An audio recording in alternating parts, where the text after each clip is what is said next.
যাদের অকালে চুল পেকে সাদা হয়ে যাচ্ছে, এমনকি চুল পড়ে যাচ্ছে, আপনারা চুলের উপর হাত রেখে আল্লাহ তাআলার এই নামটি পাঠ করুন, ইনশাআল্লাহ চুলের সকল সমস্যা দূর হয়ে যাবে। সম্মানিত প্রিয় ভাই ও বোনেরা, সুন্দর লম্বা এবং ঘন চুল একজন মানুষের সৌন্দর্যের অন্যতম একটি অংশ। ছেলে হোক কিংবা মেয়ে, চুল এমন একটা জিনিস যা আমাদের সৌন্দর্য বৃদ্ধি করে।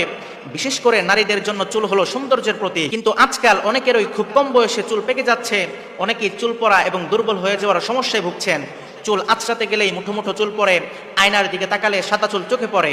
এই সকল সমস্যা থেকে বাঁচতে ইয়াকিনের সাথে এই একটি আমল করুন, ইনশাআল্লাহ আল্লাহ তাআলা চুলের সকল সমস্যা দূর করে দিবেন। আমলটি কিভাবে করবেন? প্রথমে 3 বার দুরূদ শরীফ পাঠ করবেন। দুরূদের মধ্যে সবচেয়ে বেস্ট দুরূদ হচ্ছে দুরূদে ইব্রাহিম, যেটা আমরা নামাজের মধ্যে পড়ি। এই দুরূদটি 3 বার পাঠ করবেন।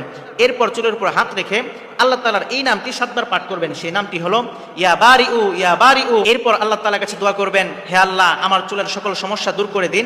ইনশাআল্লাহ আল্লাহ তাআলা আপনার দোয়া কবুল করে নেবেন। চুলের সকল সমস্যা